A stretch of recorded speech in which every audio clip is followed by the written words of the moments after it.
Alright, so I got a story here from Ars Technica. This is actually from about a week ago or so. Microsoft Activision deal will win EU approval, sources say offering rivals long-term licensing deals on Call of Duty may save the merger.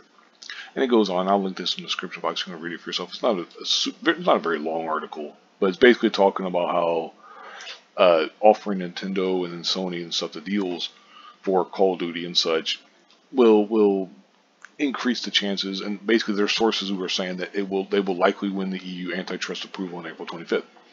I've got a couple tweets here from this is from Lulu Chang Miservi. She's the EVP of Corporate Affairs and CCO of Activision and Blizzard. Microsoft offered Sony, the dominant console leader for well over a decade with 80% market share, a 10-year agreement on far better terms than Sony would ever get from us. The 80% market share is just between them and Xbox. I don't know, that doesn't include Nintendo, but anyway, whatever. We've also offered Sony guaranteed long-term access to Call of Duty, but they keep refusing. Why? Now, this is in response to the quote tweet from Tom Warren. Sony suggested to the CMA that Microsoft could release a buggy version of Call of Duty on PlayStation, which would make gamers lose confidence in PlayStation as go-to venue to play Call of Duty. Seriously. Which is stupid and absurd. Tom Warren's a senior editor at The Verge, by the way. And that's ridiculous. Now, here, she continues and says the CEO of SIE, Sony Entertainment, answered that question in Brussels. In his words, he's talking about Jim Ryan, I don't want a new Call of Duty deal. I just want to block your merger. Now, this other tweet here is in response to that. When did Jim say that? Tim or Tom asked her, and she says, February 21st. Now, of course, you've got some Sony fanboys and stuff jumping in the comments and everything, trying to make this into like a huge deal about, well, hey, success clearly, can't be measured in 10-year, 20 or 3-year deals. They're smart because clearly this merger is antitrust violation written all over it. It's like, dude, you sound like a PlayStation fanboy. It's like, come on, dude. I get where people are coming from with the idea that, okay, well, this is bad news overall, because then you'll have Microsoft would be owning, one of the huge, another huge giant in the video game industry. It's going to be bad news, et cetera, lack of competition, all that kind of stuff, at least to a degree. I think we can all agree on that to a point. But you got people who are clearly in this just like with their fanboy goggles on and stuff, trying to, but it's like, if Microsoft, as this Ars Technica, story suggests, which, I already have, it's not, I guess I shouldn't say suggest, but them offering long-term deals to Sony and Nintendo for Call of Duty and stuff, then what's going on? I don't get it. Now you can sit there and say, well, hey, Microsoft, they're going to end up fucking around, like the whole thing with Sony saying that they would release a buggy version of Call of Duty on PlayStation, which would make gamers lose confidence.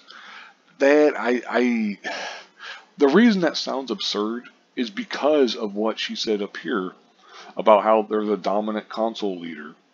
In terms of like Xbox versus PlayStation, because Nintendo's they do their own thing and stuff, so it's not exactly, like it's not the same thing.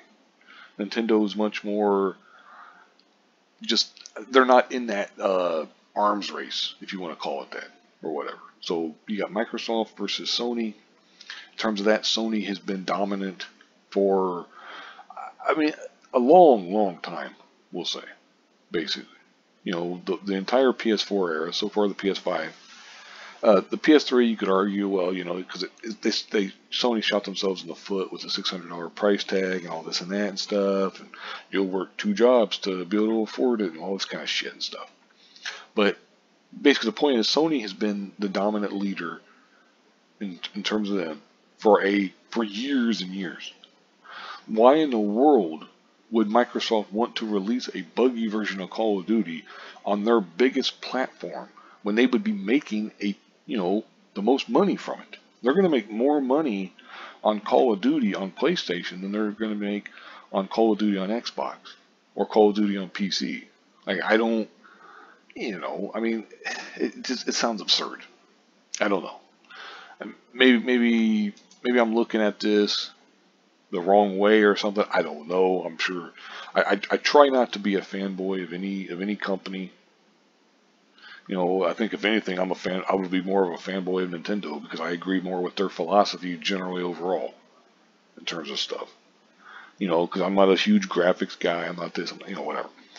But in terms of like Microsoft versus Sony, quite frankly, I want the company that lost before to rise up and you know, like in this case, Microsoft. I would want them to rise up and overtake Sony, and then I would root for Sony to rise up and overtake, you know, Microsoft, and on, because it's like you know, to me, I want competition. I want strong competition because then the gamers win. That's, you know, maybe, like I said, maybe I'm looking at it wrong or something. I don't know. I've already gone 5.5 minutes on this stuff. This is but it's just crazy that Jim Ryan would say, like, out and out say, I don't want a new Call of Duty deal. I just want to block your merger.